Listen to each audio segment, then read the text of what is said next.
নমস্কার, আন্দোলনের সংবাদে সবাইকে স্বাগত জানাই। আজকে আমরা একটা অত্যন্ত গুরুত্বপূর্ণ বিষয়ে আলোচনা করছি। বিষয়টি হলো জাতীয় এবং রাজ্য শিক্ষানীতি। জাতীয় শিক্ষানীতি 2020 যখন গোটা দেশ করোনা আক্রান্ত ছিল, তার মধ্যেই গৃহীত হয়েছিল 29শে জুলাই, এবং তারপর সেটা রাজ্যে প্রবর্তন হবে কিনা সেটা নিয়ে অনেক বিতর্ক, অনেক টালবাহনা, কমিটি গঠন ইত্যাদি হয়েছে। এবং সেসব পেরিয়ে 2023 সালে আগস্ট সেপ্টেম্বর মাসে রাজ্য সরকার জাতীয় শিক্ষানীতির পাশাপাশি রাজ্য শিক্ষানীতি তারা গ্রহণ করেছে এবং সেটা গেজেটে নথিভুক্ত হয়েছে। এই জাতীয় শিক্ষানীতি 2020 এবং রাজ্য শিক্ষানীতি 2023 আজকে আমাদের আলোচনার বিষয়। আজকের এই আলোচনা আমরা পেয়েছি কয়েকজন বিশিষ্ট শিক্ষাবিদকে। আমাদের মধ্যে উপস্থিত রয়েছেন অধ্যাপক তরুণ কান্তি নস্কর। অধ্যাপক তরুণ কান্তি নস্কর অবসরপ্রাপ্ত অধ্যাপক যাদবপুর ইউনিভার্সিটি, এবং তিনি অল ইন্ডিয়া সেফ এডুকেশন কমিটির সাধারণ সম্পাদক। রয়েছেন আমাদের মধ্যে অধ্যাপক চন্দ্রশেখর চক্রবর্তী, প্রাক্তন উপাচার্য, পশ্চিমবঙ্গ প্রাণী ও মৎস্য বিজ্ঞান বিশ্ববিদ্যালয়, এবং তিনি বর্তমানে সারা বাংলা সেফ এডুকেশন কমিটির মাননীয় সভাপতি। আমরা পেয়েছি আরেকজন শিক্ষাবিদকে, হিংসা বিজ্ঞানী অধ্যাপক ধ্রুবজ্যোতি মুখোপাধ্যায়।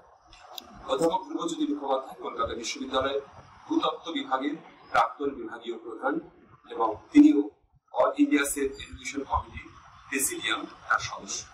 2015 থেকে 2020 এই 6 বছর ধরে আমরা দেখলাম একটা শিক্ষানীতি তৈরি করার জন্য কেন্দ্রীয় সরকারের তরফে নানা উদ্যোগ নেওয়া হলো। বিভিন্ন কমিটি তৈরি হয়েছে, সেই কমিটি মতামত দিয়েছে, তার ভিত্তিতে আবার মতামত চাওয়া হয়েছে, এবং সরকারের বক্তব্য হচ্ছে 676টা জেলার কয়েক লক্ষ গ্রামে তারা গিয়েছেন, সার্ভে করেছেন, এবং প্রায় 2 লক্ষ মানুষের মতামত সংগ্রহ করেছে।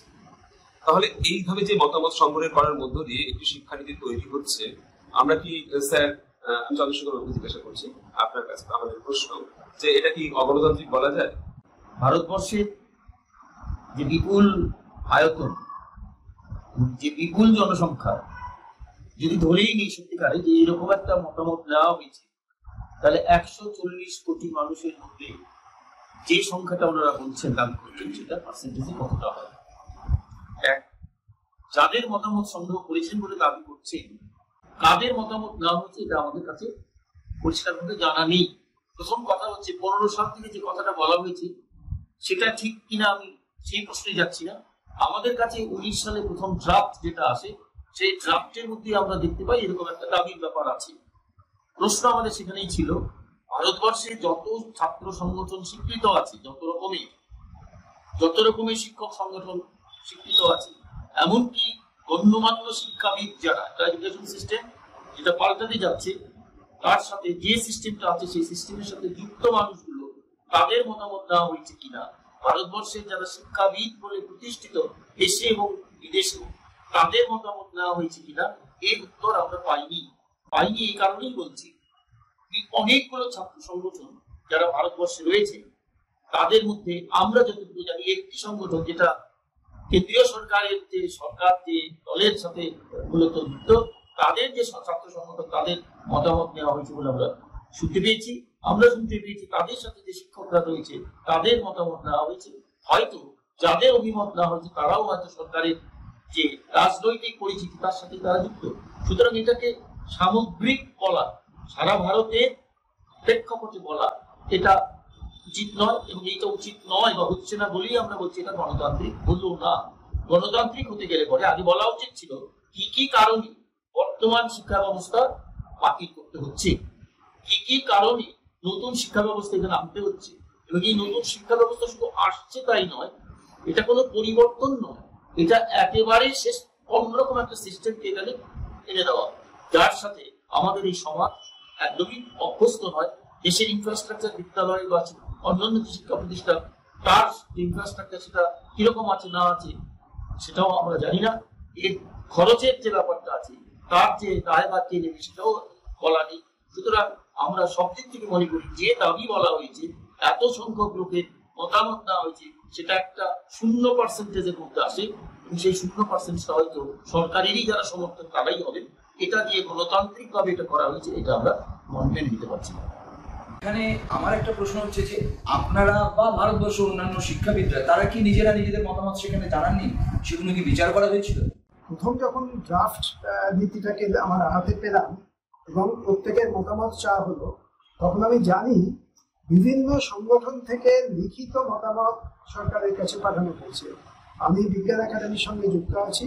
বিজ্ঞান একাডেমি একটা স্পেশাল কমিটি করেছিল, সেই কমিটি তার কনসিলার ওপিনিয়ন সে পাঠিয়েছে, কিন্তু যখন ফাইনাল নীতিটা আমরা হাতে পেলাম দেখলাম কারুরই কোনো কথা যেগুলো আমরা পাঠিয়েছিলাম তার কোনো মূল্যই দেওয়া হয়নি, সেগুলোকে কনসিডারই করা।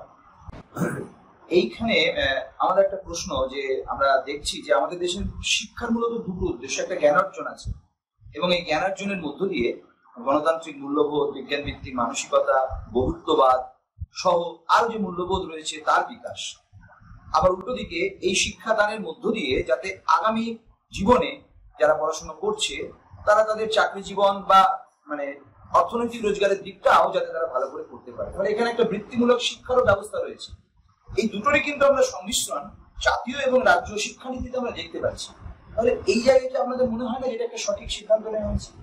এই যে শিক্ষার যে দুটো উদ্দেশ্য বললেন, প্রথম একটা উদ্দেশ্য যে উদ্দেশ্যের মধ্য দিয়ে মূল্যবোধ তৈরি হয়, অর্থাৎ মানুষ তৈরি হয়, চিন্তা ভাবনা করতে পারে, প্রশ্ন করতে পারে, এইরকম মানুষ তৈরি হয়। এটা হচ্ছে শিক্ষার প্রথম উদ্দেশ্য, যেটা আপনাদের মধ্যে এসছে। আর শিক্ষার দ্বিতীয় উদ্দেশ্য বলতে যেটা আপনারা বললেন, অর্থাৎ বৃত্তিমূলক বা যেটা আর একটা কথা বলা হয় কর্মমুখী শিক্ষা, এটা একটা উদ্দেশ্য। শিক্ষার উদ্দেশ্য কিন্তু কখনো কর্মমুখী হতে পারে না। শিক্ষার মূল উদ্দেশ্য কিন্তু মানুষ তৈরি করা, ম্যান মেকিং ক্যারেক্টার বিল্ডিং, এই কিন্তু শিক্ষার উদ্দেশ্য। অর্থাৎ চিন্তা প্রক্রিয়া যাতে বিকশিত হয়, এটাই কিন্তু শিক্ষার উদ্দেশ্য। এই প্রথম উদ্দেশ্যকে তারা সম্পূর্ণ জড়াজড়ি করেছে এবং গোটা শিক্ষাটাকে তারা করেছে বৃত্তিমূলক, অর্থাৎ তারা নাম দিচ্ছে কর্মমুখী।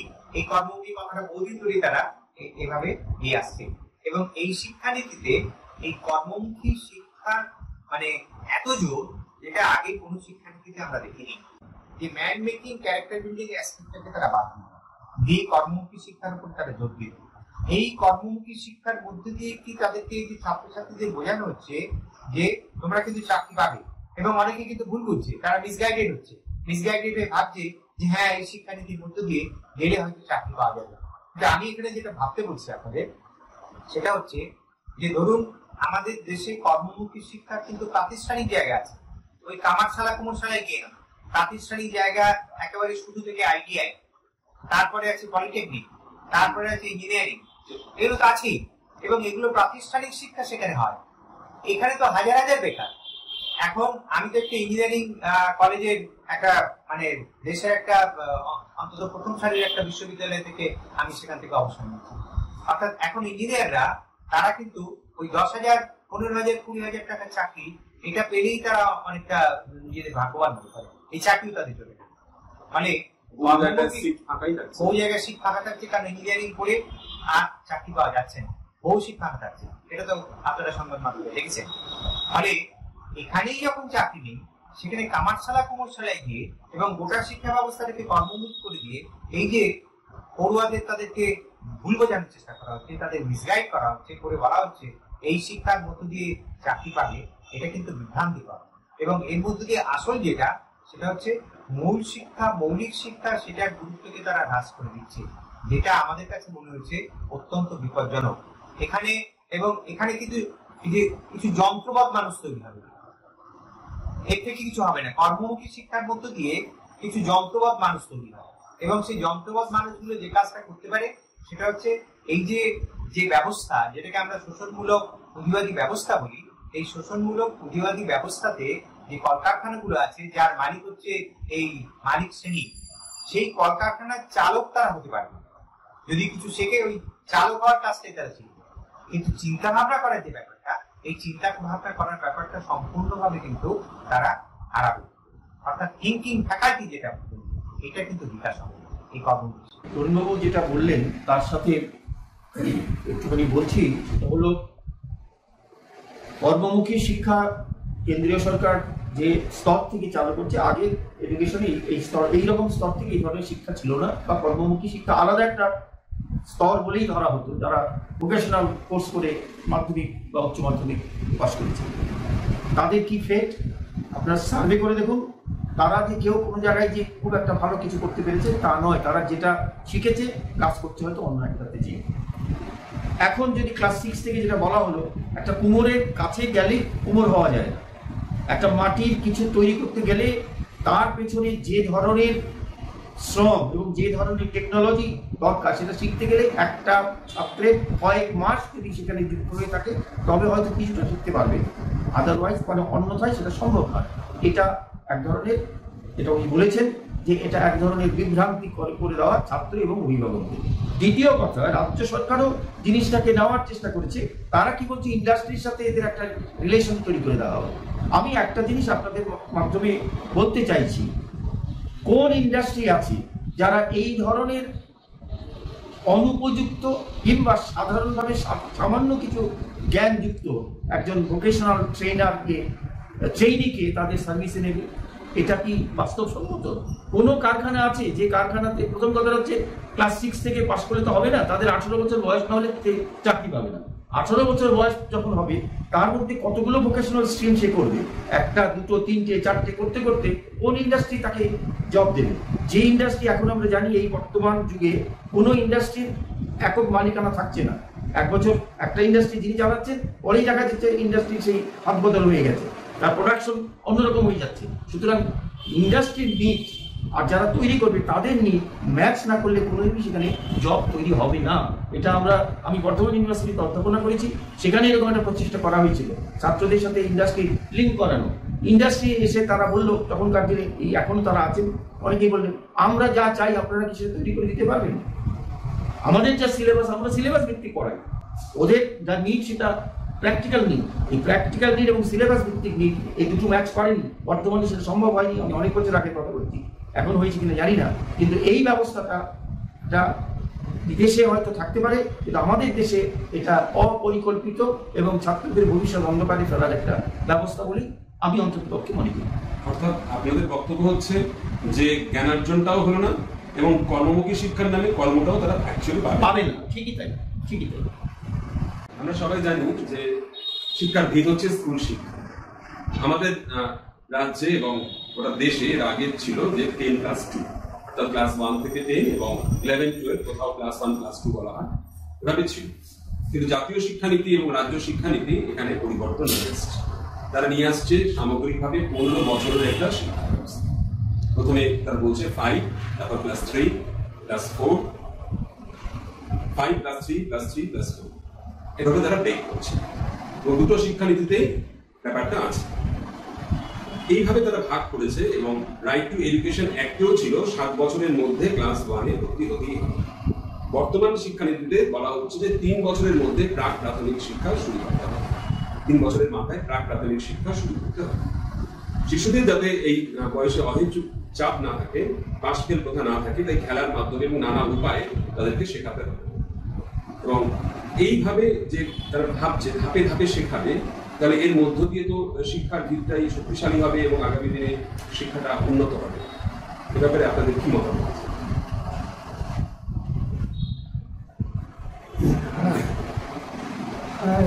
স্কুলের ক্ষেত্রে ওরা যে পরিবর্তনটা এনেছেন তার সম্পর্কে আমরা কয়েকটা পয়েন্ট, অনেক কিছু বলার আছে, আমি খালি কয়েকটা পয়েন্ট সময়ের অভাবে আপনাদের কাছে বলব। প্রথমত, যে সিস্টেমটা ছিল তারা সেই সিস্টেমটা পাল্টে একটা সম্পূর্ণ নতুন সিস্টেম আনতে চলেছে। এবং এই নতুন সিস্টেমটা তারা কেন আনতে চলেছে, তাতে কি শিক্ষাগত দিক থেকে কি উপকার হবে এ সম্পর্কে কিন্তু তারা কিছু বলেননি। এবং আমাদেরও এটা ক্লিয়ার হচ্ছে না যে পুরনো সিস্টেমের মধ্যে স্ট্রাকচারের অর্থে কি ত্রুটি ছিল, অর্থাৎ 4 পর্যন্ত প্রাইমারি, তারপরে মিডল স্কুল, আপার প্রাইমারি, তারপরে 9-10, তারপরে 11-12, এই যে ডিভিশনসগুলো ছিল ওইগুলোকে পাল্টে তারা 5+4+3 ওই যে করেছেন, এর কোনো জাস্টিফিকেশন আমরা খুঁজে পাচ্ছি না। দ্বিতীয় আর একটা কথা যেটা নিয়ে আমাদের বিশেষ আপত্তি, ওরা প্রাক প্রাথমিক স্তরে ক্লাস বয়স যখন 3 বছর তখন থেকে তারা এই প্রথাগত শিক্ষার মধ্যে তাদের নিয়ে আসতে চাইছে।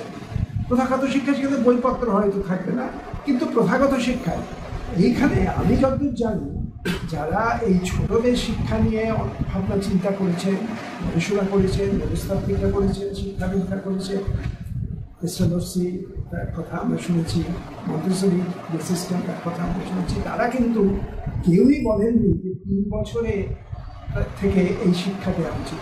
তারা সবাই বলেছেন 4 বছর পর্যন্ত যে শিশু, সে তার বাবা মা, তার পরিবার, তার যে পারিপার্শ্বিক যেখানে রয়েছে সেইখানে সে থাকবে এবং সেখান থেকেই সে যে আহরণ করার সে আহরণ করবে। 4 বছরের আগে কোনো শিশুকেই এইরকম প্রথাগত সিস্টেমের ভেতরে নিয়ে যাওয়ার চরম বিরোধিতা তারা করেছিলেন। অথচ এখানে আমরা দেখছি 3 বছর বয়স থেকেই তাদেরকে একটা প্রথার মধ্যে, সিস্টেমের মধ্যে ঢুকিয়ে দেওয়া হচ্ছে। এটা শিক্ষাগত দিক থেকে অত্যন্ত ক্ষতিকারক এই জিনিসটা।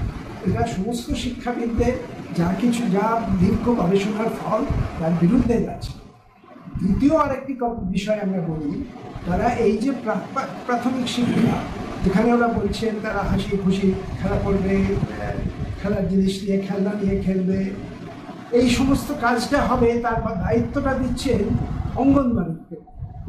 আপনারা জানেন যে অঙ্গনবাড়ি যে প্রথা, যেটা আমাদের দেশে বর্তমানে চালু আছে, সেখানে অঙ্গনবাড়ির কর্মীদের একটা দায়িত্ব রয়েছে। সেই দায়িত্বটা হচ্ছে মহিলা এবং শিশুদের তাদের স্বাস্থ্যের দিকে লক্ষ্য রাখা, তারা যাতে পুষ্টিকর খাবার পায়, প্রসূতিরা যাতে পুষ্টিকর খাবার পায়, শিশু যাতে পুষ্টিকর খাবার পায়, এইটা দেখা এবং তার ব্যবস্থাপনা করা।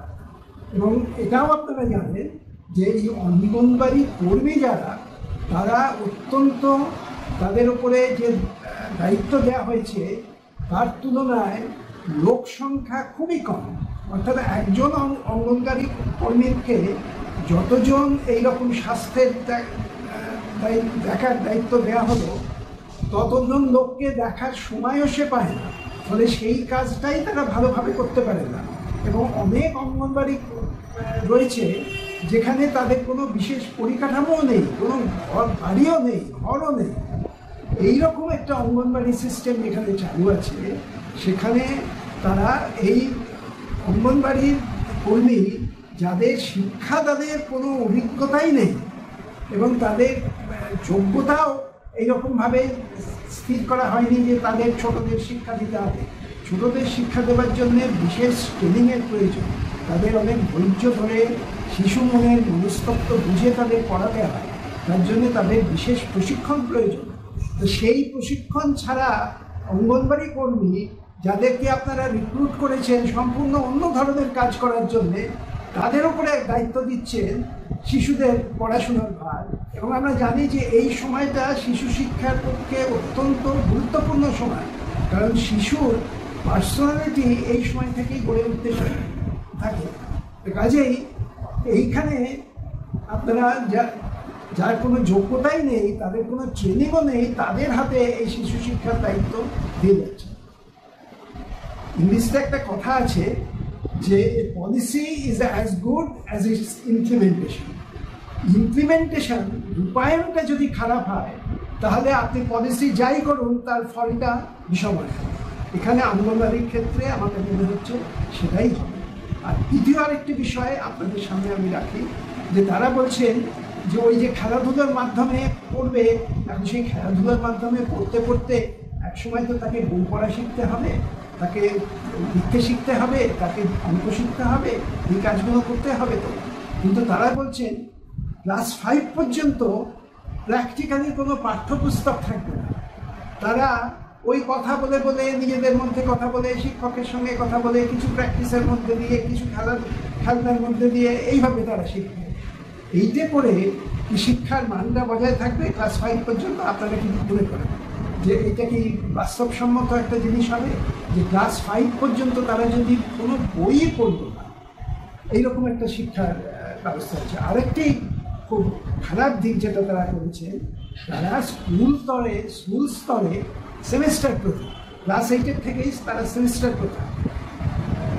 কেন্দ্রীয় শিক্ষানীতিতে বলা হয়েছিল 9, 10, 11, 12 সেমিস্টার থাকবে। আমরা রাজ্য শিক্ষানীতিতে দেখলাম যে ক্লাস 8 থেকেই তারা সেমিস্টার করতে চলছে।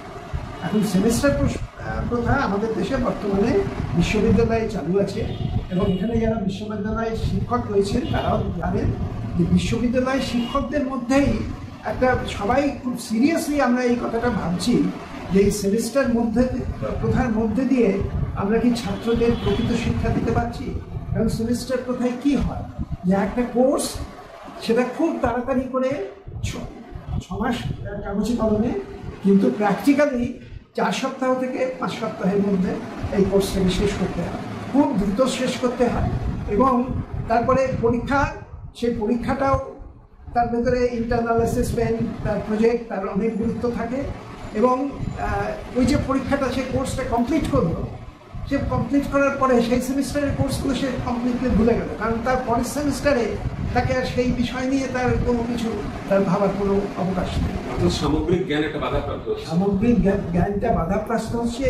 আমি প্রথমেই যেটা বলতে চাইছি, অধ্যাপক মুখোপাধ্যায় যা বলেছেন তার সঙ্গে যোগ করে, যে এই যে প্রাক প্রাথমিক স্তরে কোনো সরকারি ব্যবস্থা নেই, যেটা আছে সেটা অঙ্গনওয়াড়ি, এবং তার যে দৈন্যদশা সেটা তুলে ধরেছেন। ফলে যেটা হবে, অভিভাবকরা কিন্তু তাদের বাড়ির সন্তান সন্ততিকে প্রাক প্রাথমিক স্তরে বাধ্য হলে কেউ অঙ্গনওয়াড়িতে পাঠাবে, ফলে পাঠাবে বালভাটিকাতে, পাঠাবে এই যে মন্টেশ্বরী জাতীয় যে স্কুলগুলো, বেসরকারি স্কুল, এই স্কুলগুলোতে পাঠাবে। এই স্কুলগুলোর ফিজ অনেক বেশি, এবং এই বেসরকারি স্কুলের উপর নির্ভরশীলতা যত বাড়বে, এমনিতেই যখন এই পাস ফেল এবং ইংরেজি তুলে দেওয়া হয়েছিল পূর্ববর্তী একটি সরকারের সময়, তখন এগুলোর অনেকটা মাশরুম গ্রোথ হয়েছিল, অর্থাৎ ব্যাঙের ছাতার মতো বুঝিয়েছিল এই বেসরকারি স্কুলগুলো। এখন এই বেসরকারি স্কুলের সংখ্যা আরও বাড়বে, ফলে শিক্ষার বেসরকারীকরণের রাস্তাটা আরও দ্রুত গতিতে বেসরকারীকরণ হবে। ফলে যেহেতু শিক্ষার ব্যয়ভার বাড়বে, একটা সেকশন তারা কিন্তু এখানে যেতে পারবে না, এটা একটা দিক। আর দ্বিতীয় দিক হচ্ছে এই যে মূল্যায়নের যে প্রশ্নটা আপনি করলেন, অর্থাৎ পরীক্ষা পাস ফেল, এটা কিন্তু এই জাতীয় শিক্ষানীতি বলুন, রাজ্য শিক্ষানীতি বলুন, কোথাও কিন্তু এ সম্পর্কে কোনো পরিষ্কার কথাবার্তা নেই। অর্থাৎ এই সেমিস্টারের পরীক্ষা টরীক্ষা সবই বলেছে কিছু পরীক্ষা হবে, কিন্তু কোথাও যে তাদের সঠিক মূল্যায়ন, তার ভিত্তিতে পাস ফেল, এই যে ব্যাপারটা, এটা কিন্তু থাকবে বলে কোথাও মনে হয়। আমি একটি সংগঠনের সঙ্গে যুক্ত, সংস্থার সঙ্গে, ওরা দুজনেও তার সঙ্গে যুক্ত, যে এই যে প্রাইমারি এডুকেশন ডেভেলপমেন্ট বোর্ড যারা পরীক্ষা নেয়, এখানে আমরা পরীক্ষার সময় সম্প্রতি পরীক্ষা শেষ হয়েছে, আমরা অভিভাবকদের সঙ্গে মিট করেছি, তারা কিন্তু এক বাক্যে সবাই চাইছেন যে পরীক্ষা হোক, পাস ফেল থাকুক, এটা অভিভাবকরাই চাইছেন। অথচ দেখা যাচ্ছে এই যে জাতীয় শিক্ষানীতি বলুন, রাজ্য শিক্ষানীতি বলুন, কোথাও কিন্তু এই সম্পর্কে কোনো কথাবার্তা নেই। আর এই যে বালভাটিকাটা, সেটা হচ্ছে কিন্তু এই যে যারা শাসক দল এবং সংঘ পরিবারের দ্বারাই কিন্তু পরিচালিত হয়। ফলে সংঘ পরিবার পরিচালিত শিক্ষা ব্যবস্থার মধ্যেই কিন্তু এই 3 বছর বয়সের শিশুরা তার মধ্যে যেতে বাধ্য হবে, এবং শিক্ষার গৈরিকীকরণের অভিযোগ আছে আমরা জানি। ফলে সেই গৈরিকীকরণ হবে, এবং তার মধ্য দিয়ে এই গৈরিক শিক্ষার সম্মুখীন কিন্তু একেবারে 3 বছর বয়স থেকেই আমাদের দেশের শিশুরা পেয়ে যাবে। এটা আরো বিপজ্জনক হবে, এবং আমার মনে হয় এটা সব থেকে বিপজ্জনক। অঙ্গনওয়াড়িতে যাবে না কেন সেটা তরুণবাবু বললেন। প্রশ্নটা হচ্ছে, 3 বছর বয়স্ক একটি শিশুকে যদি নিয়ে আসতে হয় অঙ্গনওয়াড়িতেই, আমি বললাম যেখানে গ্রাম, সেখানে হয়তো গরিব মানুষ যার ক্ষমতা নেই তাদের সন্তানদেরকে বালভাটিকা বা মন্টেসরি বা কিন্ডারগার্টেনে আনা, তারা সেখানে নিয়ে যাবে হয়তো। কিন্তু নিয়ে যেতে গেলে আপনারা জানেন, গ্রামের প্রত্যেকটি মানুষ, স্ত্রী পুত্র যারাই থাকুক না, তারা কাজ করেন, মাঠে কাজ করেন। সেই শিশুটিকে নিয়ে আসতে গেলে একজনকে নিয়ে আসতে হবে। তার জন্য যতক্ষণ সে ওই বালভাট ইয়েতে থাকবে অঙ্গনবাড়িতে, ততক্ষণ তাকে সেখানে বসে থাকতে হবে, আবার সেই বাচ্চাটাকে সঙ্গে করে নিয়ে যেতে হবে। এতে করে কি হবে, তাদের যে কাজের, তারা যে কাজটা, তাদের নির্দিষ্ট কাজ রয়েছে পরিবারের জন্য বা সমাজের জন্য, সেটা তারা করতে পারবে না। এতে যে অর্থনৈতিক ক্ষতি হবে সেটা একটা মারাত্মক। আমার মনে হয় না যারা এই গ্রামের বিষয়টা নিয়ে এত বড় বড় কথা বলে নাম দিয়েছেন early childhood care and education, ECCE, তারা এই জিনিসটা চিন্তাই করেননি। ধ্রুববাবু বলেছেন 3 বছরে কেন দিলে তাদের কি ক্ষতি হতে পারে, সেই দিকটা উনি তুলেছেন। আমরা সেই দিকটাও দেখছি না। আর যেটা বলা হচ্ছে বইপত্র থাকবে না, বইপত্র থাকবে না বোধহয় অঙ্গনবাড়িতে। কিন্তু যেই মন্টেসরিতে যাবে, যেই কেজি বা অন্য স্কুলে যাবে, পালঘাটিকায় যাবে, সেখানে কিন্তু দস্তুর মতো বইপত্র থাকবে। আমরা কিন্তু সেদিকটা দেখছি না। অর্থাৎ সমাজকে একেবারে পরিষ্কার ভাবে যাদের অর্থ আছে, যাদের সামর্থ্য আছে তারা একদিকে যাবে, যাদের নেই তারা গোড়া থেকে বিচ্ছিন্ন হয়ে যাবে। আর্লি চাইল্ডহুড কেয়ার হবে না, এরা হবে কেয়ার আনকেয়ার হয়ে তারা সমাজ থেকে আলাদা হয়ে যাবে। সেমিস্টার সিস্টেম নিয়ে আপনি একটু টাচ করে গেছেন, কিন্তু এখানে আমার একটা প্রশ্ন, যেহেতু আপনারা ইউনিভার্সিটি লেভেলেও পড়িয়েছেন যে মানে শিক্ষার্থীদের মূল্যায়ন, শিক্ষার ভাবগুলোকে ধরা, তার দুর্বলতাকে ধরা, সেগুলোকে রিপেয়ার করা, বছরের শেষে গিয়ে একটা পরীক্ষা করে তার যে চাপ, সেমিস্টার কোথাও তো এগুলো কমাতেও সাহায্য করে। তাহলে আপনারা সেমিস্টার কোথাও বিরোধিতা করছেন? আপনার এই প্রশ্নের উত্তরে বলছি, যে পদ্ধতিটা চালু আছে এখন পর্যন্ত, যে পদ্ধতিতে শিক্ষিত হয়ে আমাদের সরকারের যারা আছেন তারাও বোধহয় বেশিরভাগই, তারা সেই চাপটা নিয়ে শিক্ষিত হয়ে তারা এই বিরোধিতা করছেন কেন, সেটার কি উত্তর আপনাদের কাছে আছে? যে সিস্টেমকে তারা পাল্টাতে চাইছে সেই সিস্টেমই তো তারা পড়াশোনা করে এসেছে। তারা যদি উপযুক্ত হতে পারে তাহলে পরবর্তী প্রজন্ম হবে না, এটা ভাবার কোনো কারণ নেই। আর প্র্যাকটিক্যাল যেটা তরুণবাবু একটু আগে বললেন, আমরা কয়েকদিন ধরে এই ক্লাস করে ছাত্রদের বৃত্তি পরীক্ষা কেন্দ্রে কেন্দ্রে ঘুরে গার্জিয়ানদের সাথে মিট করেছি। সেখানে তারা পরিষ্কারভাবে বলতে চাইছেন, আমরা চাই আমাদের ছাত্রের মূল্যায়ন হোক। তারা, আমরা বুঝতেই পারছি না যে তারা কি করছে না করছে, স্কুলে গিয়ে তারা করছে না। সেদিকে আমরা চাই তাদের মূল্যায়ন হোক, মূল্যায়নের ভিত্তিতে তারা উত্তীর্ণ। সেমিস্টারের মূল্যায়নের কথাটা আমি আপনাদের বলছি পরিষ্কার করে। কলেজ এবং ইউনিভার্সিটি প্রথম স্কুলের আসি, আপনি কি বলতে পারেন পশ্চিমবঙ্গে স্কুল কতদিন খোলা থাকে বছরে, বা কতদিন খোলা থাকবে সামনের বছর বলতে পারা যাবে কি? এমন কি কোনো সিস্টেম আমাদের জানা আছে? কারণ আমরা জানি না স্কুল কবে কবে ছুটি থাকবে, এবং সেই লিস্টটা স্কুলও জানে না। একটা জায়গা থেকে তৈরি হয়, তারপরে একদিন কোনো না কোনো কারণে দেখা গেল সামার ভ্যাকেশন বাড়তে বাড়তে চললো, 2 মাস হয়ে গেল, অন্য কোনো ভ্যাকেশনের সাথে আরো একটা ছুটি জুড়ে গেল। পড়বে কখন? সেমিস্টার মানে 6 মাস, 6 মাসের মধ্যে যদি 3 মাস ছুটিতে চলে যায় তাহলে তার কোর্স কমপ্লিট হবে কোথায়? অর্থাৎ আপনি বলছেন যে শিক্ষা দিবসের সংখ্যা অনেক দৃষ্টি হয়ে যাবে। তাই তো হচ্ছে। তো কারণটা হচ্ছে কি, সেমিস্টার তো আমাকে শেষ করতেই হবে। জানুয়ারি থেকে যদি স্টার্ট করি একটা সেশন, জানুয়ারি থেকে জুনে গিয়ে সেটা শেষ করতে হবে। আমাকে জানুয়ারি থেকে জুনের মধ্যে 2 মাসের উপরে ছুটি চলে যায়, তাহলে ছাত্ররা কি করবে, শিক্ষকরা কি করবে? আমাদের মধ্যে অন্য কাজকর্ম থাকবে, সামাজিক কাজ আছে, একই ঘটনা পরের সেমিস্টারে হবে। আর ইউনিভার্সিটি বা কলেজ থেকে আমরা যেটা দেখলাম, সিবিসিএস পদ্ধতি চালু হওয়ার পর থেকে একাধিক বিশ্ববিদ্যালয়, আমি 3-4টি বিশ্ববিদ্যালয়ের সাথে যুক্ত ছিলাম কোনো না কোনো ভাবে, আমি জানি তাদের পরীক্ষা হয়েছে, রেজাল্ট হচ্ছে না। এখনো পর্যন্ত অনেক বিশ্ববিদ্যালয় আছে পরীক্ষা ফার্স্ট সেমিস্টারে কি দেখা যাচ্ছে ফার্স্ট সেমিস্টারে রেজাল্ট হলো না। তার মানে কি, যে ছাত্রটি কিছুতেই জানতে পারছে না যে ক্লিয়ার করবে কিনা, তারপরে তাকে ব্যাক দিতে হবে, যে ব্যাকটা দেবে, তারপর তার উন্নতি হবে, এটা কি করে শেষ করা যাবে? আর সেমিস্টার কথাটা মানেই হচ্ছে এই সময়ের মধ্যে কোন রকম ছুটি ছাড়া থাকবে না। যতগুলো ক্লাস থাকার কথা ততগুলো ক্লাস হতেই হবে। ক্লাস সেই সময় একটা নির্দিষ্ট দিনের থেকে পরীক্ষা শুরু হবে, পরীক্ষার রেজাল্ট নির্দিষ্ট দিনে বেরোবে, নির্দিষ্ট দিনে পরে সেমিস্টার স্টার্ট করবে। এর কোন রকম নষ্ট হলেই সেমিস্টার থাকতে হবে অনেকটা নাই। এটা আমাদের সমাজে এখনো পর্যন্ত উচ্চ লেভেলে মানে কলেজ বিশ্ববিদ্যালয় সুষ্ঠুভাবে হচ্ছে না। সুতরাং বিশ্ববিদ্যালয়তে স্কুলে হবে, এটা আমাদের কাছে অত্যন্ত হাস্যকর মনে হচ্ছে যখন আমরা দেখতে পাচ্ছি যে স্কুলে শিক্ষক নেই, বা স্কুলের ইনফ্রাস্ট্রাকচার নেই, অথবা অন্য কারণে কখনো ওই যে বন্যা হয়ে যায়, কোনো কোনো জায়গায় বন্যা হচ্ছে, আমাদের পরীক্ষার সেন্টার পরে মাধ্যমিক হচ্ছে, এই সমস্ত নানাবিধ কারণে ছাত্রছাত্রীরা তারা যদি যুক্ত এফেক্টেড হয়, ক্ষতিগ্রস্ত হয়, তাহলে সেমিস্টার কোনোদিনই ঠিক মতো হতে পারে না। আমরা এই যে পদ্ধতিটা আপনারা জানেন নিশ্চয়ই, যেটা বিদেশ থেকে নেওয়া একটা পদ্ধতি, বিদেশে কোনো কোনো জায়গায়, সব বিশ্ববিদ্যালয়ে চলে না, কোনো কোনো বিশ্ববিদ্যালয়ে এই পদ্ধতি আছে, সেটা তারা মানে, কারণ তাদের কাছে ছুটি দেওয়ার ক্ষমতাটা বিশ্ববিদ্যালয়ের হাতে বা স্কুল কর্তৃপক্ষের হাতে, সেটা সরকারের হাতে থাকে না। আমাদের এখানে সরকারের হাতে রয়েছে, চলবে না। আরেকটা কথা যিনি বলে দিচ্ছি আপনাদেরকে, এটা আপনারা আপনাদের প্রশ্নের মধ্যে আছে কিনা জানি না, যে রাজ্য সরকার একটা নতুন ব্যবস্থা চালু করতে যাচ্ছে, যেটাও আমাদের অবজেকশন আছে, যে ছাত্রটি ক্লাস 3 বছর বয়স থেকে স্কুলে আসবে, তার একটা নাম্বার তার গায়ে ঝুলিয়ে দেওয়া হবে, টিক নাম্বারের মতো করে। সেই নাম্বারটি দিয়ে কি বোঝাতে চাইছে আমরা জানি না। তার সে কোন ঘর থেকে আসছে, তার জাতপাত থেকে বোঝানো হবে, তার আর্থিক অবস্থা বোঝানো হবে, সেটা নিয়ে সে উচ্চ ক্লাস পর্যন্ত যাবে। এটার বোঝানোর মানেটা কি? এটা আমাদের কর্তব্য নয়, আমরা মনে করছি এটা দিয়েও সমাজে একটা বৈষম্য তৈরি করা হবে। বিশ্ববিদ্যালয় স্তরে আমাদের ভারতবর্ষে প্রায় সমস্ত বিশ্ববিদ্যালয়ই এখন সেমিস্টার করতে চায়, কিন্তু শিক্ষকরা এই সেমিস্টার প্রথার কার্যকারিতা নিয়ে প্রথম থেকেই সন্দিহান ছিলেন, এবং এখন অনেকেই বলছেন যে সেমিস্টার প্রথাতে আমাদের পড়ানোর স্ট্যান্ডার্ড কমে গেছে, আমরা কম জিনিস পড়াতে পারছি। ফলে বিশ্ববিদ্যালয় স্তরেও আমার মনে হয় যে একটা রিভিউ হওয়া দরকার যে আমরা বিশ্ববিদ্যালয়ে সেমিস্টার প্রথা রাখবো কি রাখবো না। আর স্কুল স্তরে সেমিস্টার প্রথা তো একেবারেই চালু করা উচিত না, কারণ শিক্ষাগত দিক থেকে স্কুল স্তরে যেভাবে শিক্ষা দেওয়ার কথা সেমিস্টার সিস্টেমে শিক্ষা দেওয়াটা তার পরিবর্তন। কাজে স্কুল স্তরে সেমিস্টার সিস্টেমে চালু করার কোনো যুক্তিই নেই। অধ্যাপক নস্করের কাছে চলে আসছি। আমরা সকলেই জানি যে কোনো একটা অঞ্চলে অনেক বিদ্যালয় আছে, তাদের সকলের মান সমান হয় না, সমমান থাকে না। কেউ কেউ এগিয়ে আছে, কেউ কেউ পিছিয়ে আছে। কোনো স্কুলের মাধ্যমিক বা উচ্চ মাধ্যমিক রেজাল্ট খুব ভালো হচ্ছে, স্ট্যান্ড করছে, ওটা হয়তো অতটা ভালো নয়, মোটামুটি মানের কাছে।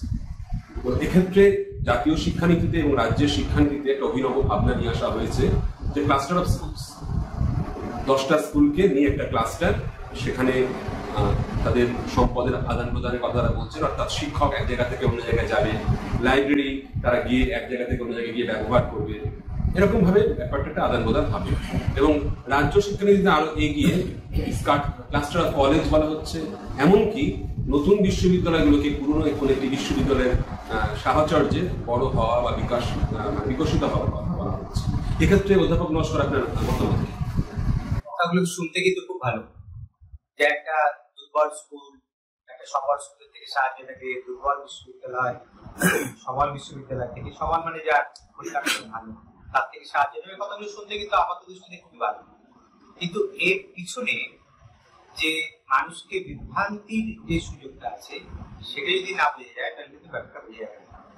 অর্থাৎ যদি এই যে ক্লাস্টার তারা বলেছে আমাদের রাজ্যে কতগুলি, তারা 40টা ক্লাস্টার করবে বলেছে, তার মানে আমাদের সব জেলাগুলোতে, বড় জেলাগুলোতে 2টো করে ক্লাস্টার হবে।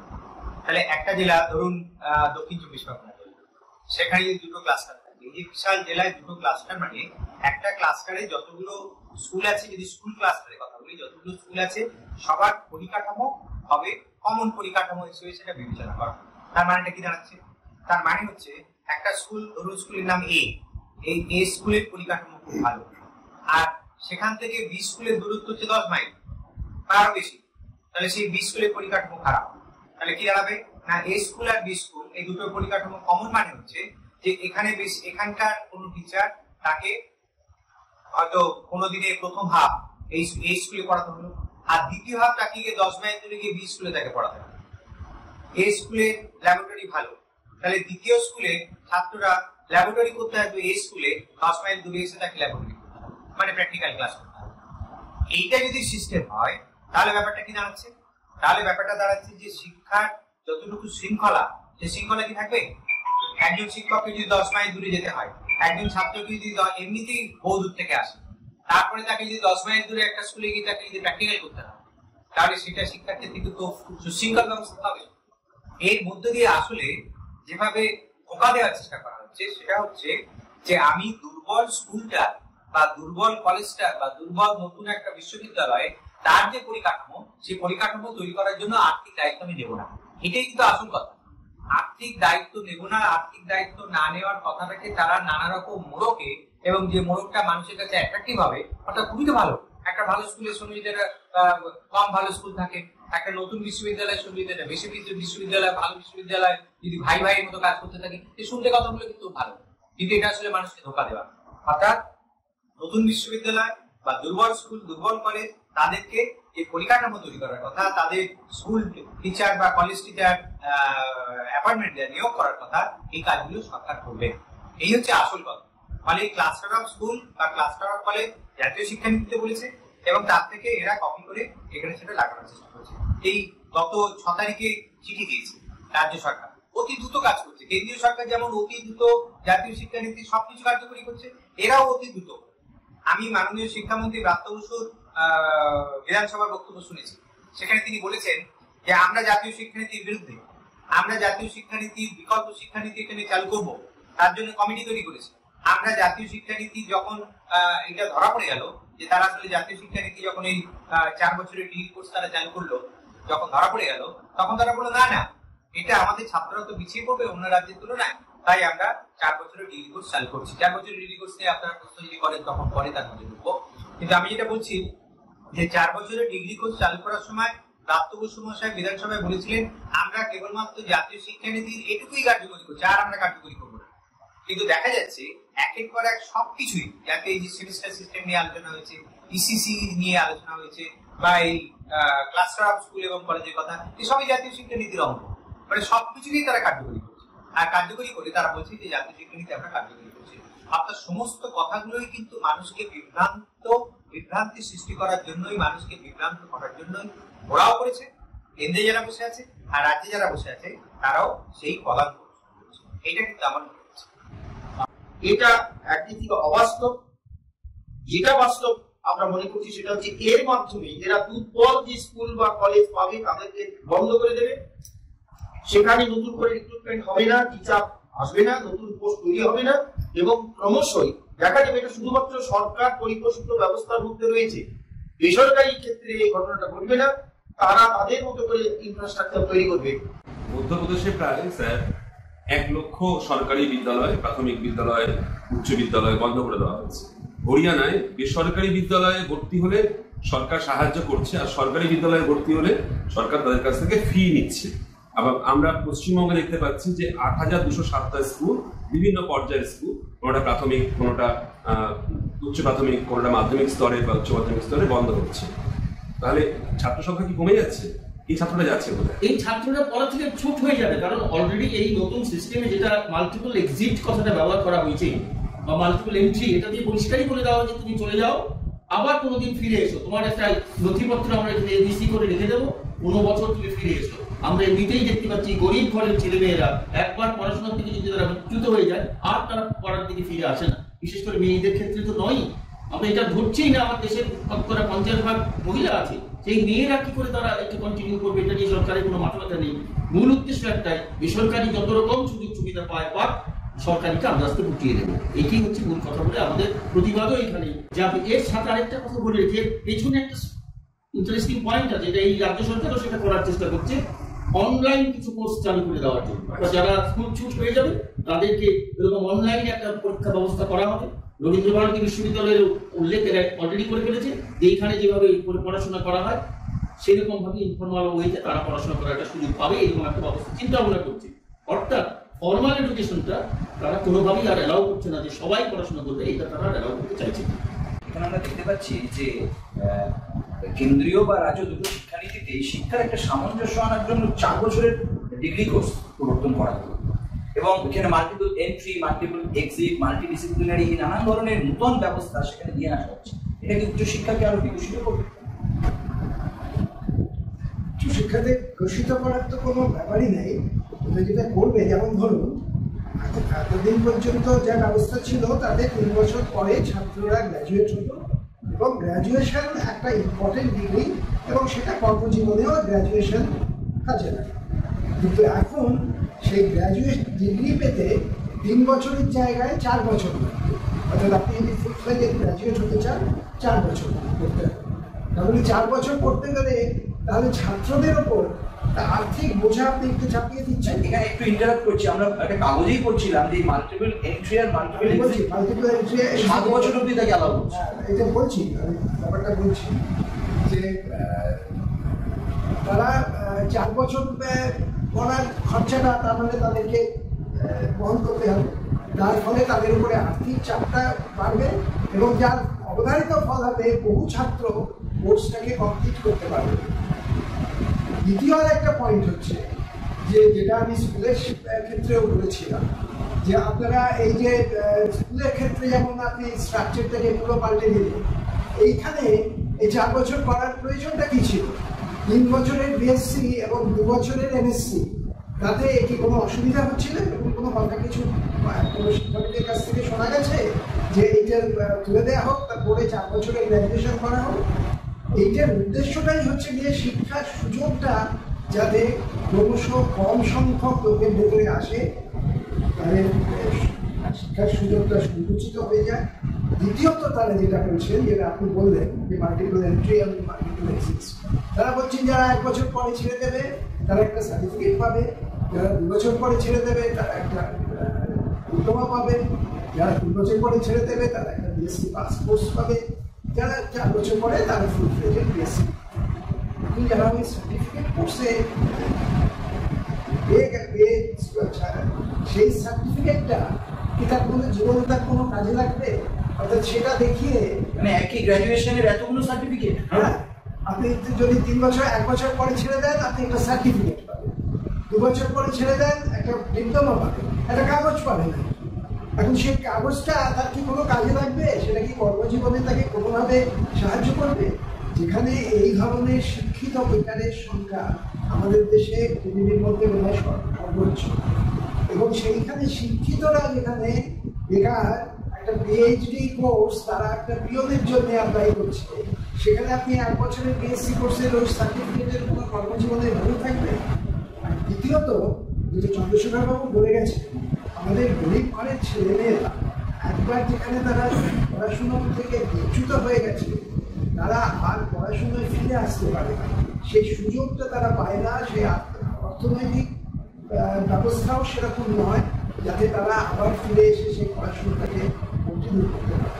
কাজেই ওই কথাগুলো নামেই থাকবে যে আমি 7 বছর ধরে পড়ি, মানে একে বোধহয় আরো একটু প্রলুব্ধ করবে যে তুমি অসুবিধা করছো আচ্ছা এখন ছেড়ে চলে যায় এইটা। আর দ্বিতীয় একটা এর পেছনে আপনার একটা ফিলোসফি কাজ করছে, সেই ফিলোসফিটা হচ্ছে আমরা তো বিএসসির মধ্যে দিয়ে গ্র্যাজুয়েশনের মধ্যে দিয়ে একটা সাবজেক্টের একটা পূর্ণাঙ্গ জ্ঞান যাতে তারা পায়, এইটাই তো শিক্ষার উদ্দেশ্য।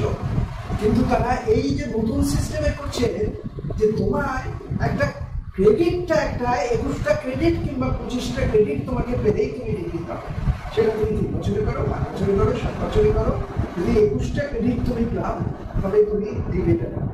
এবং এই 21টা ক্রেডিট পেতে গেলে তুমি তোমার ইচ্ছে মতন সেই সাবজেক্টগুলো পড়বে। অর্থাৎ আমি ফিজিক্সের একটা কোর্স নিলাম, আমি সংস্কৃতের একটা কোর্স নিলাম, আমি ইংলিশ লিটারেচারের একটা কোর্স নিলাম, নিয়ে আমি কোনোভাবে ওই 21টা ক্রেডিট জোগাড় করলাম, 21টা ক্রেডিট জোগাড় করলেই আমি বিএসসি ডিগ্রি পেলাম। এখন সেই বিএসসি ডিগ্রি কি আমাকে কোনো সাবজেক্ট সম্পর্কে প্রকৃত জ্ঞান দিয়েছে? আমি কি কোনো সাবজেক্ট সম্পর্কে একটা পূর্ণাঙ্গ জ্ঞান তার মধ্যে দিয়ে পেলাম? এই যে ক্লাস ফিজিক্সের সঙ্গে যে ম্যাথ না নিলে আমার হবে না, এটাই বলছি। সেই ফলে এই যে সমস্ত জিনিসটা 4 বছরের ডিগ্রি কোর্স, তার সঙ্গে একাডেমিক ক্রেডিট সিস্টেম, তার সঙ্গে সিবিসিএস, এই সবগুলো অঙ্গাঙ্গিভাবে জড়িত। কাজে এই সবটা মিলিয়ে আপনাকে বিচার করতে হবে এই 4 বছর ডিগ্রি কোর্সটা চালু করার পেছনে কি উদ্দেশ্য এবং রিয়ালিটিতে কি ঘটনা ঘটবে।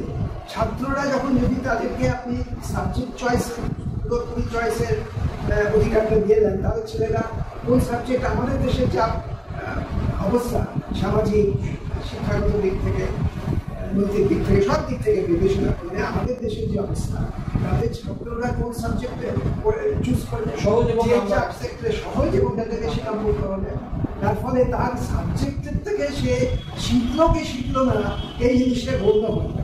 তার মানে সে ডিগ্রিধারী কিন্তু অশিক্ষিত।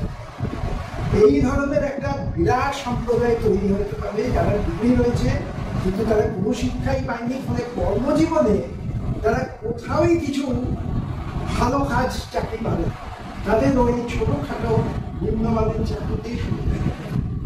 কাজে এই যে উদ্দেশ্যটাকে সামনে রেখেই এই 4 বছরের ডিগ্রি কোর্স এবং তার সঙ্গেই যুক্ত এই বাকি জিনিসগুলো আমি যেটা বললাম বিষয়টা নিয়ে বিচার করে আমাদের মনে হচ্ছে 4 বছরের ডিগ্রি কোর্সটা ছাত্রদের প্রকৃত শিক্ষিত করবে না, এবং প্রকৃত শিক্ষিত লোকের সংখ্যা ক্রমশ কমে যেতে থাকে, এবং সেটাই তাদের উদ্দেশ্য।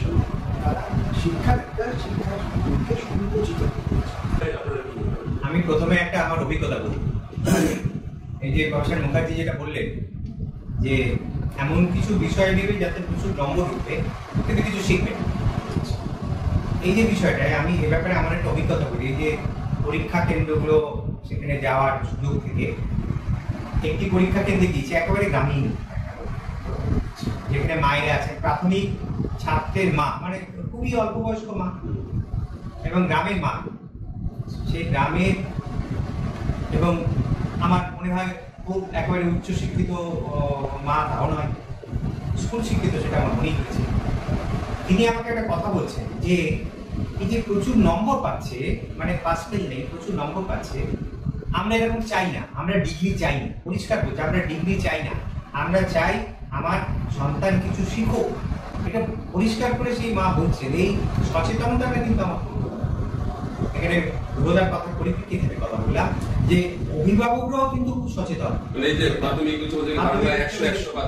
অভিভাবকরা সচেতন, এই যে এবং আরো নম্বর পাওয়ার সুযোগ তৈরি করে দেয়, খুব সচেতন। এটা আমি প্রথমে আমার অভিজ্ঞতাটা আপনাদের কাছে মানে রাজ্য সরকারের কর্তৃপক্ষের কাছ থেকে মন্ত্রীরা তো বলছেন আমরা আরো বেশি নাম্বার দেবো। মুখ্যমন্ত্রী তো বলেই দিয়েছেন নম্বর, বেশি নম্বর দেওয়ার কথা বলে দিয়েছি। মুখ্যমন্ত্রী কিছুদিন আগে একটা ডেট দিতে বলে দিয়েছে।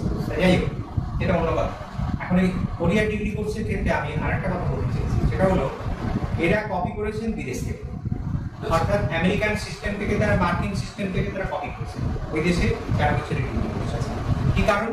না, যুক্তি হচ্ছে এখান থেকে যারা 3 বছরের কোর্স করে ওখানে গিয়ে উচ্চ শিক্ষায় যাবে, তাদের 4 বছর করে দিতে হবে। তাই এতদিন ধরে তো এই ব্যবস্থাই চলছিল। তাতে কার কি অসুবিধা হচ্ছে? কে কোথায় বলেছে আমার অসুবিধা হচ্ছে বিদেশে যেতে? আর আমাদের দেশে 9% পরিবার তারা বিদেশে করতে যায়। তাদের জন্য সবাইকে 4 বছরের ডিগ্রি কোর্স করতে হবে, খরচ বাড়বে, তারপরে ড্রপ আউট বাড়বে, এবং আগে যে ডিগ্রিগুলো পাবে বা সার্টিফিকেট পাবে তার কোনো মূল্য থাকবে না। এই যে ব্যাপারগুলো, এই ব্যাপারগুলোর সাথে জড়িয়ে আছে। তাহলে কে 4 বছরের ডিগ্রি কোর্স চালু করতে? আর একটা বিষয়ের সঙ্গে যুক্ত হয়ে আছে, বিদেশি বিশ্ববিদ্যালয়ে ঝাঁপ খোলার ব্যবস্থা তারা করে দিয়েছে। অর্থাৎ ফরেন ইউনিভার্সিটি বিল তারা এনেছে, বিদেশের বিশ্ববিদ্যালয়গুলো এখানে তাদের দরজা খুলবে, মানে সেখানে যাতে ছাত্র বেশি ভর্তি হয়। অর্থাৎ foreign direct investment in education বলতে যেটা বোঝায়, এফডিআই ইন এডুকেশন, তার ব্যবস্থা করেছে। এবং সেই এফডিআই ইন এডুকেশনে যাতে ছাত্রছাত্রী বেশি ভর্তি হতে পারে, তার জন্য এখানে যদি কোরিয়ার কোর্স হয় তাহলে সেখানে গিয়ে বেশি ছাত্র ভর্তি হবে।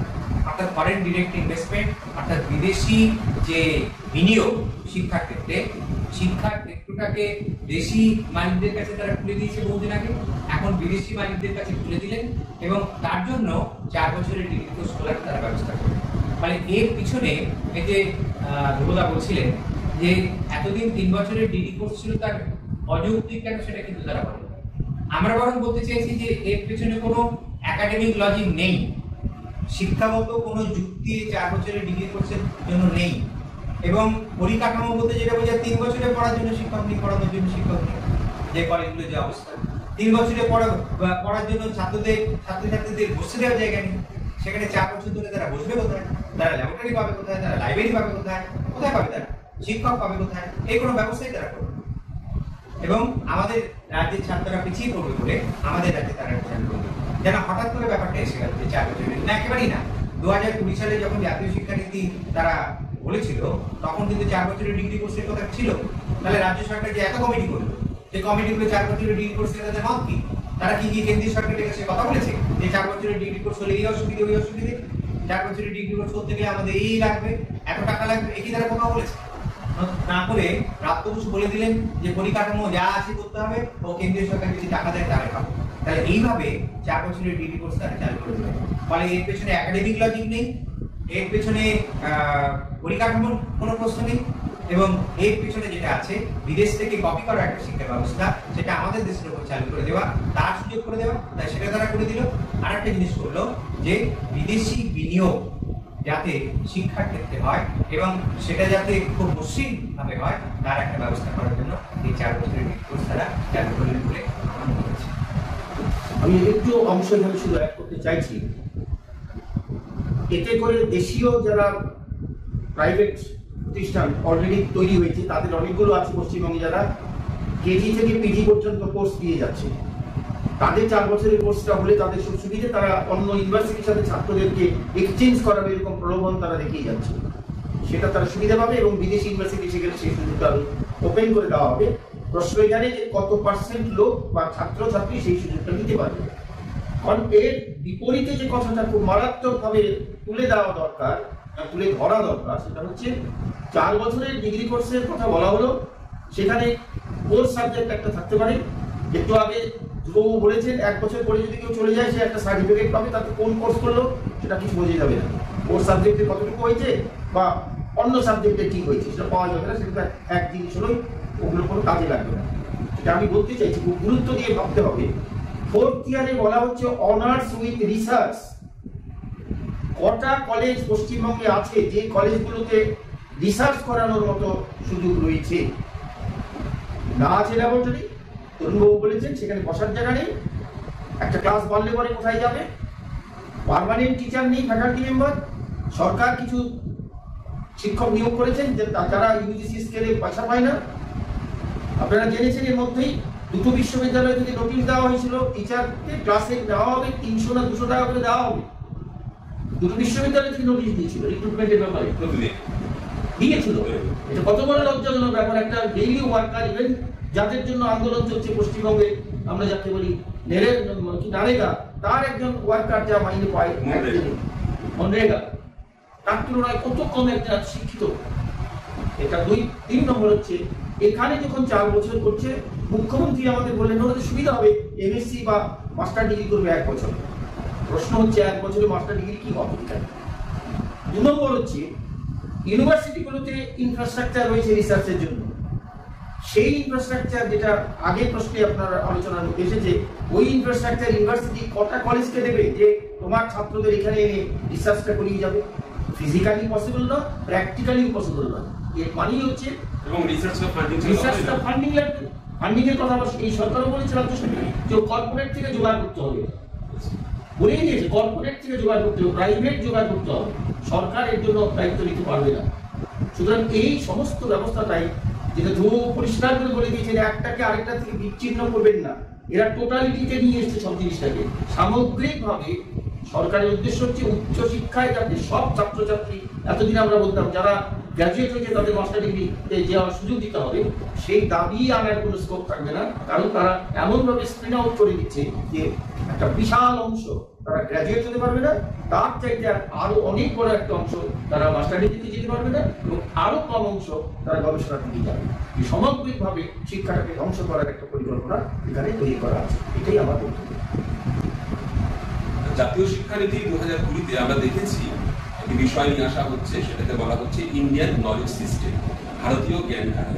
এই ভারতীয় জ্ঞানধারা এটার মধ্য দিয়ে তারা অতীতে ভারতবর্ষে, প্রাচীন ভারতবর্ষে যে জ্ঞানের জগতে যে অগ্রগতিগুলো হয়েছিল সেগুলো তারা শিখাতে চান, তারা নিয়ে আসতে চান। তো এটা তো শিক্ষানীতির ক্ষেত্রে একটা ভালো দিক, ভালো বৈশিষ্ট্য।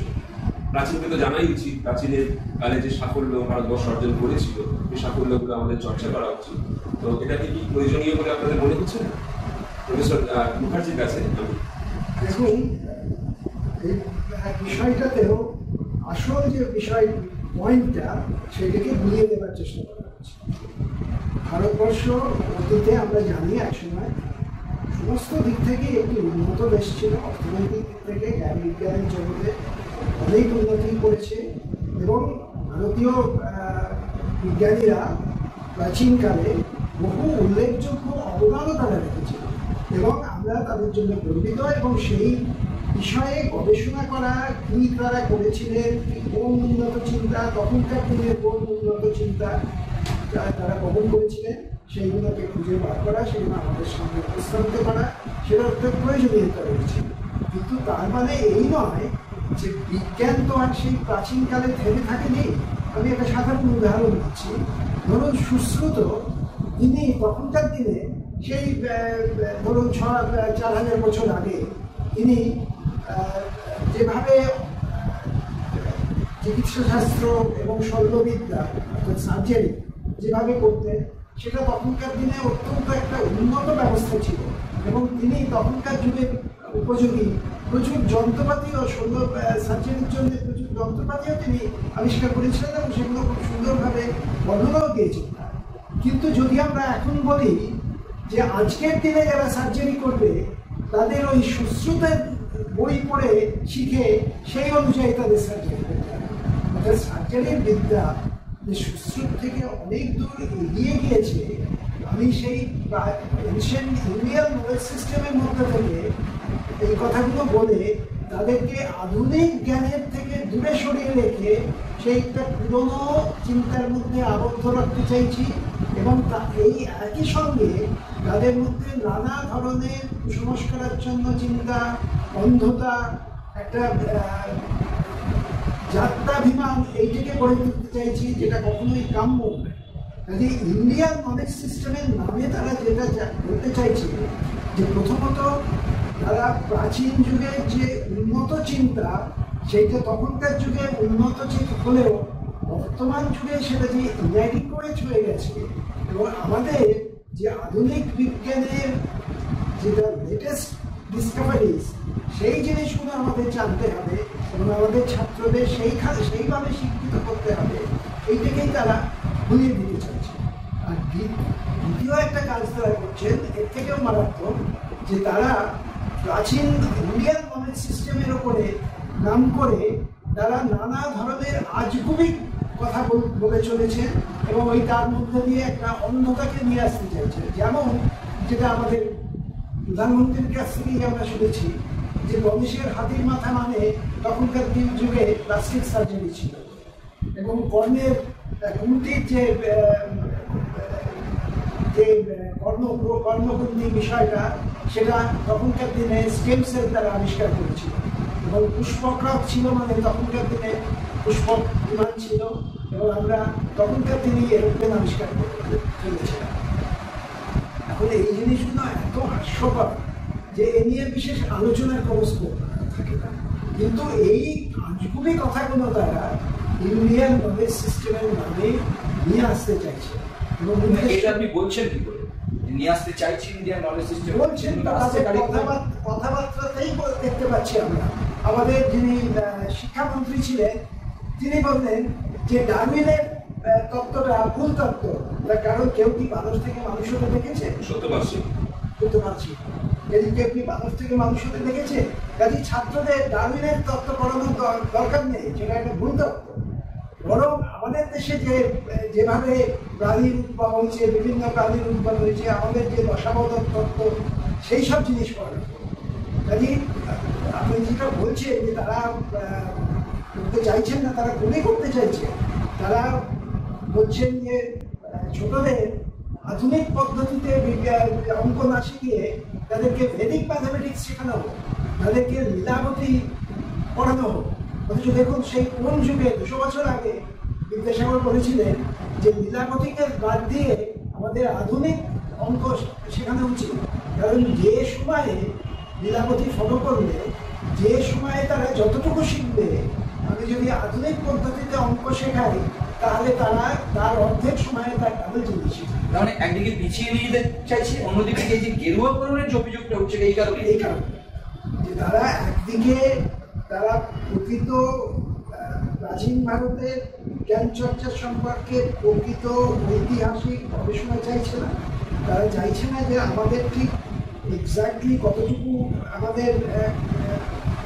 আমরা এগিয়ে যেতে পেরেছিলাম, কোথায় আমরা পিছিয়েছিলাম। অর্থাৎ আমাদের প্রাচীন যুগ তো কেবল খালি গৌরবময় যুগ না, সেই প্রাচীন যুগের মধ্যেই আমাদের নানা রকম অন্ধকারময় প্র্যাকটিসও ছিল। আমরা জানি সেই মানুষের ছায়া বাড়ালে, চন্ডালের ছায়া বাড়ালে আমার জাত চলে যায়, এই ধরনের চিন্তা ছিল, এবং অত্যাচার, যাকে আমরা মিলিয়ে গেলে অত্যাচার করি, সেই ধরনের ছিল। মানে সেই থেকে তারা প্রাচীন যুগের আমাদের গৌরবময় ঐতিহ্যের নামে এগিয়ে নিয়ে যেতে চেয়ে তারা আমাদেরকে প্রকৃত ইতিহাস চর্চার থেকে দূরে সরিয়ে রাখতে চাইছে। তারা বৈদিকীকরণের দিক থেকে একটা হিন্দু যাত্রাভিমান তৈরি করে দিতে চাইছে, এবং মারাত্মকভাবে প্রকৃত বৈজ্ঞানিক শিক্ষা যাতে না হয় তার একটা ধাপ তৈরি হচ্ছে এই ইন্ডিয়ান নলেজ সিস্টেম। আমাদের প্রশ্ন, আমরা দেখছি যে ডারউইনের তত্ত্বকে বাদ দেওয়া হচ্ছে, এভেঞ্জেলিস্টকে বাদ দেওয়া হচ্ছে।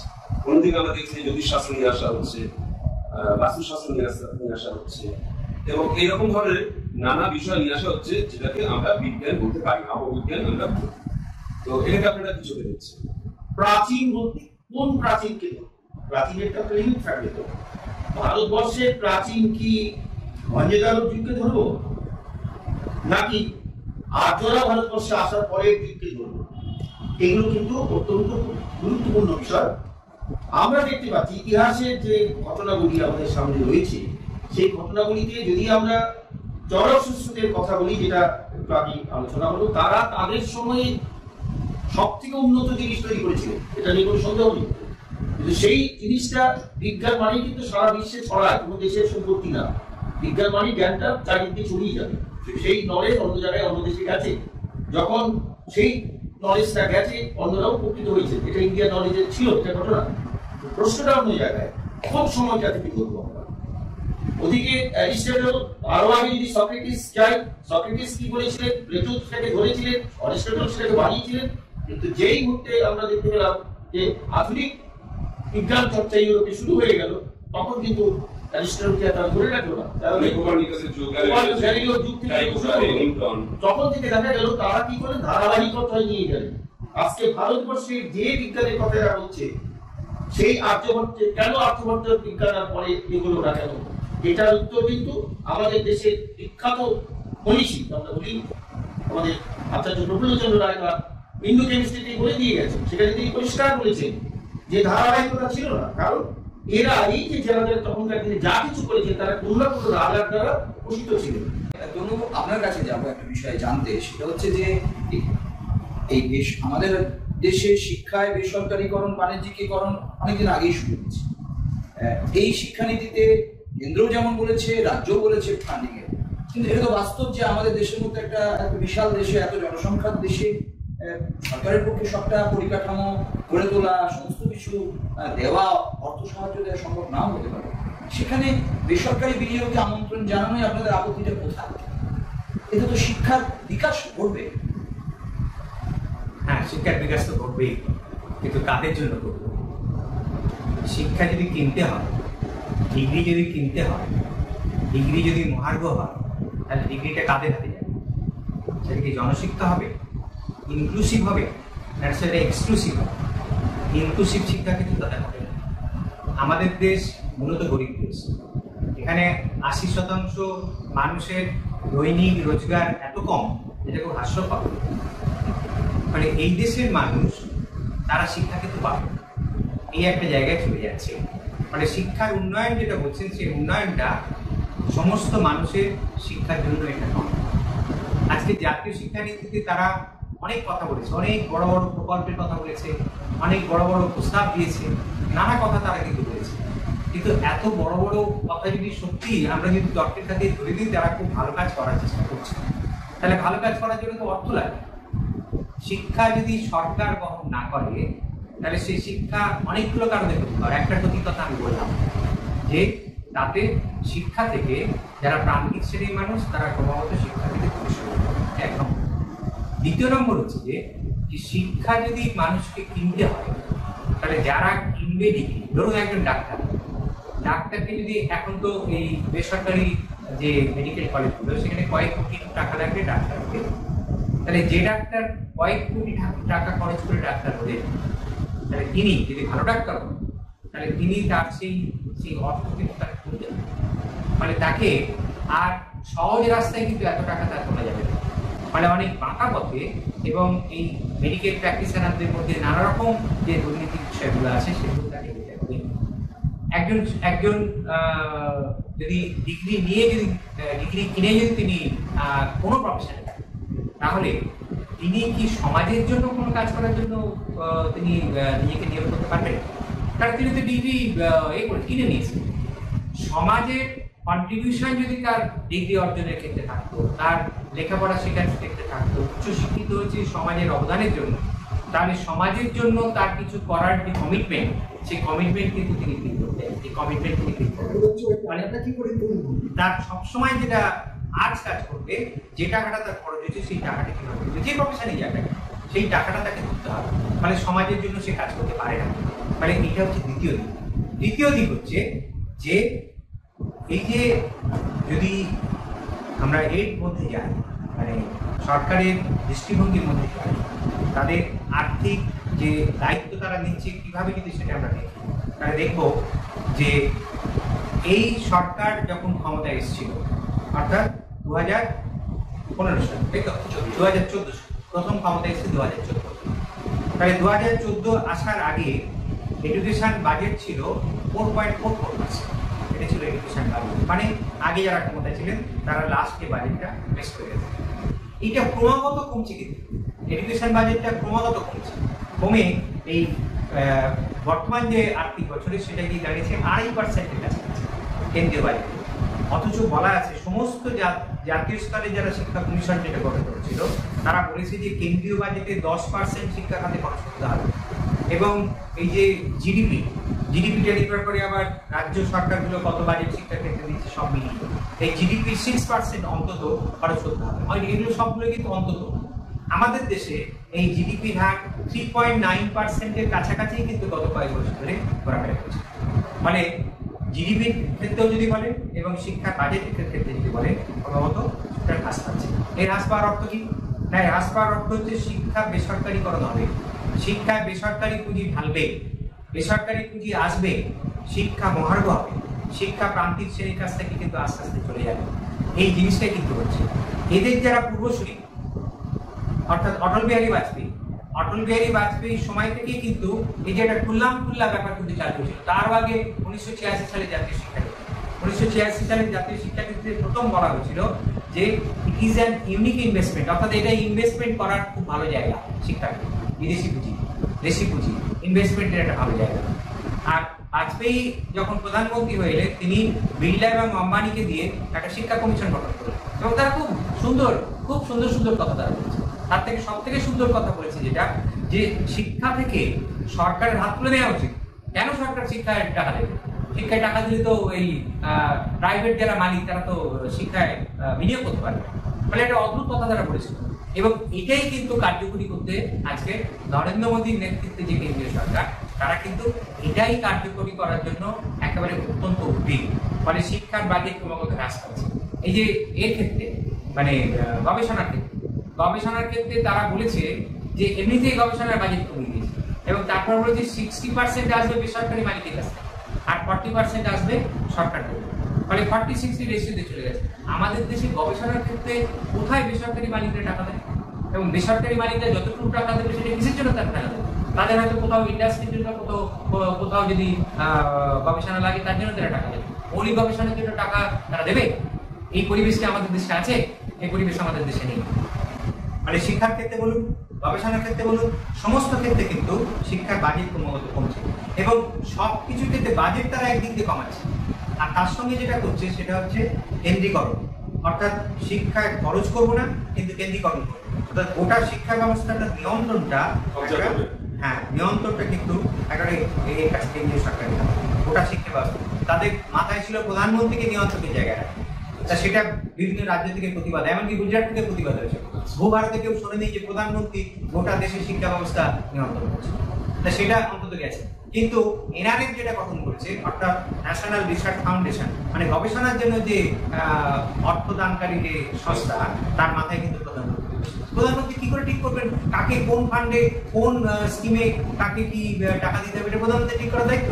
প্রধানমন্ত্রী যদি ক্ষমতাবান হন, আমি ধরে নিই তিনি অত্যন্ত শিক্ষিত মানুষ, তার তো অন্য অনেক কাজ আছে।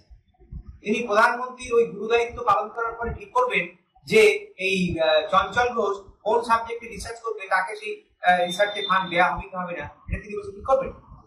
তাহলে এই হচ্ছে একটা জায়গায় তারা চলে যাচ্ছে। তাহলে গবেষণার ক্ষেত্রে বলুন, শিক্ষার ক্ষেত্রে বলুন, সমস্ত ক্ষেত্রে বাজেটটা কমিয়ে দিচ্ছে। বাজেটটা কমিয়ে দিয়ে তারা বেসরকারীকরণ এবং আরো একটা হচ্ছে অ্যাপ বেসড অনলাইন শিক্ষা, এটার দিকে তারা চলে যাচ্ছে। অ্যাপ বেসড শিক্ষা, অনলাইন শিক্ষা, ডিস্টেন্স লার্নিং, এসবের দিকে তারা চলে যাচ্ছে। কারণ কোথাও শিক্ষা থাকবেই না। এই যে মাস্টারমশাইরা ক্লাসে যায়, মাস্টারমশাইরা ক্লাসে গিয়ে একজন ছাত্রের মুখের দিকে তাকিয়ে বুঝতে পারে যে কতটুকু বলতে হবে, কতটুকু বোঝাতে হবে, কত গভীরে গিয়ে তাকে বোঝাতে হবে, এই যে তারা বুঝতে পারে। এবং শুধু এটা বোঝে না, মাস্টারমশাই কিন্তু ছাত্রকে তার ব্যক্তিত্ব গড়ে তোলার ক্ষেত্রে সাহায্য করে, তাকে জীবনে গড়ে ওঠার ক্ষেত্রে সাহায্য করে। শুধু জ্ঞান দানটা একটা কাজ নয়, লেকচারটা একটা কাজ নয়, এটাকে তারা তুলে দিচ্ছে। এই যে স্টুডেন্ট টিচার রিলেশনের ভিত্তিতে একটা ক্লাসরুম ভিত্তিক যে শিক্ষা, এই শিক্ষাটাকে তুলে দিয়ে সেখানে তারা করছে online education, hybrid mode of education. এই হাইব্রিড মোড অফ এডুকেশন মানে একজন শিক্ষক, ধরুন চন্দ্রশেখর বাবু একটা সাবজেক্টে অত্যন্ত পণ্ডিত মানুষ, তাকে কিছু টাকা দেওয়া হলো, তাকে আমি কথা বলছি এরকম যে কাউ, তাকে কিছু টাকা দিয়ে তার একটা লেকচার আপলোড করে দেওয়া হলো একটা ইউনিভার্সিটির ওয়েবসাইট। ওই আপলোড থেকে ডাউনলোড করে ছাত্ররা পড়বে, সেখানে কিন্তু টিচারের কোনো ভূমিকাই থাকবে। এটাকে বলছে তারা অ্যাসিনক্রোনাস মোড। আর যখন অনলাইন শিক্ষা আমরা কোভিড করছিলাম তখন ছিল সিনক্রোনাস মোড, অর্থাৎ ওই গুগল মিটে যখন আমরা ক্লাস নিতাম বা অন্য কোনো অ্যাপের মধ্যে ক্লাস নিতাম, অন্যদিকে একটি ছাত্র থাকতো বা কিছু ছাত্র থাকতো, তারা কিছু প্রশ্ন করতে পারতো, সেটা ছিল সিনক্রোনাস মোড। আর এখন অ্যাসিনক্রোনাস মোড, মানে টিচারের কোনো ব্যাপারই থাকবে না, আপলোড করে দেবে এবং ছাত্ররা আপলোড করে শুনে দেবে, এই হচ্ছে একটা অবস্থা।